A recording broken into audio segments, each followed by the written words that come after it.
Venezuela की मारिया कोरेना मचाडो को साल 2025 का नोबेल पीस प्राइज मिला है।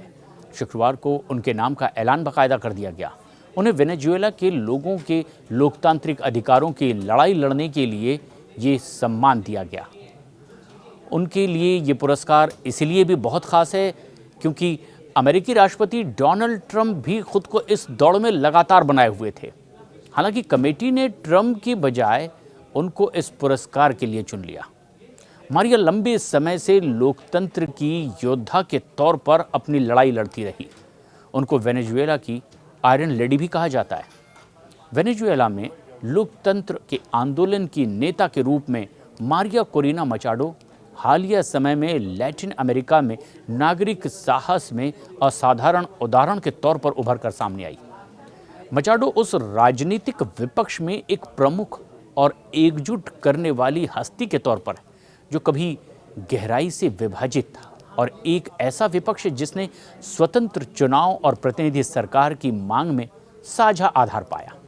58 साल की मारिया कोरेना मचाडो इंजीनियर हैं, वेनेजुएला में विपक्ष की नेता हैं और 2011 से 2014 तक वेनेजुएला की राष्ट्रीय सभा के निर्वाचित सदस्य के रूप में भी कार्य कर चुके हैं। मचाडो 2002 में वोट मॉनिटरिंग समूह सुमाते के संस्थापक के रूप में भी राजनीति में आई और अलेक्जेंड्रो प्लाज के साथ वो राजनीतिक पार्टी वेंटे वेनेजुएला की राष्ट्रीय समन्वयक हैं। मारिया ने 2018 में 100 महिलाओं में से सूचीबद्ध किए गए लोगों में अपना स्थान बनाया था और इस साल 2025 में टाइम पत्रिका ने भी उन्हें दुनिया के 100 सबसे प्रभावशाली लोगों में शामिल किया। मचाडो को वेनेजुएला के विपक्ष का एक प्रमुख चेहरा माना जाता है। वेनेजुएला में निकोलस मादुरो सरकार ने मचाडो को वेनेजुएला छोड़ने जाने पर प्रतिबंध भी लगा रखा है। बीते साल 2024 में ही वेनेजुएला राष्ट्रपति चुनाव में मारिया कोरेना मचाडो प्रमुख चेहरा थी, लेकिन उनको चुनाव लड़ने से रोक दिया गया था। इसके बावजूद वो दुनिया का ध्यान अपनी तरफ खींचती रहीं। मचाडो की पढ़ाई लिखाई की बात करें तो उन्होंने एंड्रेस बेलो कैथोलिक विश्वविद्यालय से औद्योगिक इंजीनियरिंग में डिग्री हासिल की और कराकास स्थित इंस्टीट्यूटो डी इंस्ट्रूमेंटिया सुपीरियर से उन्होंने आगे की पढ़ाई की और यहाँ से वित्त में मास्टर डिग्री भी हासिल की।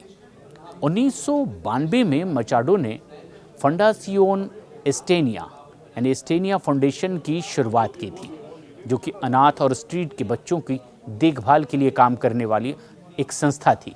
इस फाउंडेशन ने आगे बहुत तेज़ी से काम किया। अब वालेंसिया में ऑटो उद्योग में काम करने के बाद वो 1993 में काराकास चली गई। 2002 में मचाडो और अलेक्जेंड्रो प्लाज ने सुमातो बनाया और सुमातो में भूमिका के कारण मचाडो ने फाउंडेशन ही छोड़ दिया। वेनेजुएला का सत्तावादी शासन राजनीतिक कामों में बहुत कठिनता से आगे बढ़ा और इसके बावजूद लोकतांत्रिक विकास के लिए समर्पित संगठन सुमाते के संस्थापक के रूप में मचाडो ने 20 साल पहले स्वतंत्र और निष्पक्ष चुनावों के लिए अपनी आवाज़ बुलंद की।